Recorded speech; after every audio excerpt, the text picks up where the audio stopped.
તો યાત્રાધામ પાવાગઢ ખાતે ગેરકાયદેસર પાર્કિંગ ચાર્જ વસૂલાતનો સમગ્ર મામલો છે, તેમાં ગુજરાત ફર્સ્ટના અહેવાલ બાદ તંત્ર દોડતું થયું। જિલ્લા અધિક કલેક્ટરે કાર્યવાહીના આદેશ આપ્યા છે। પાવાગઢ પોલીસ અને સંલગ્ન વિભાગને સૂચના આપી છે। અનધિકૃત વ્યક્તિઓ સામે પગલાં ભરવા માટે આદેશ આપ્યા છે। સરકારી જમીનમાં પાર્કિંગના ગેરકાયદેસર રીતે નાણાં વસૂલવામાં આવતા હતા।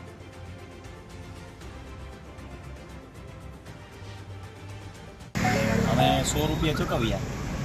અમે આવ્યા છીએ અમદાવાદથી પાવાગઢ અને પાર્કિંગ માટે 100 રૂપિયાની પહોંચ આવી હતી છે। એમાં કંઈ સરકારી કે સિક્કો કે એવું કંઈ છે નહીં, સાદી છે। અહીંયા રાખવાના પૈસા હોય તો આ શું તમને લાગે છે કે આ પૈસા અવૈધ રીતે વસૂલવામાં આવી રહ્યા છે? મને તો જગ્યા તો એમને જ લાગે, પણ અવૈધ રીતે જ વસૂલવામાં આવે એવું લાગે છે, કારણ કે આ તો સામાન્ય સરકારી જગ્યા, કોઈના બાપની જગ્યા તો છે નહીં।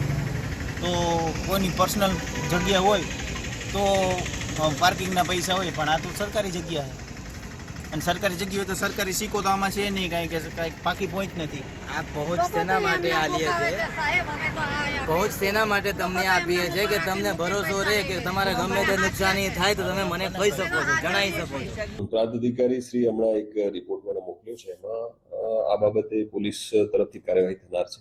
એ લોકોએ પોલીસને કાર્યવાહી કરવા માટે જાણ પણ કરી છે। રવિવારના દિવસે જે વધારે ભીડ હોય છે એ કારણોસર નીચે જે પાર્કિંગ ગેરકાયદેસર રીતે થાય છે, આરએનબીનો રસ્તો છે, અને એ બાબતે ટ્રાફિક પોલીસ પણ કાર્યવાહી કરનાર છે। જે ખોટી પ્રવૃત્તિઓ કરતા હશે એના વિરુદ્ધ કાયદેસરની કાર્યવાહી વહીવટી તંત્ર તરફથી કરવામાં આવશે।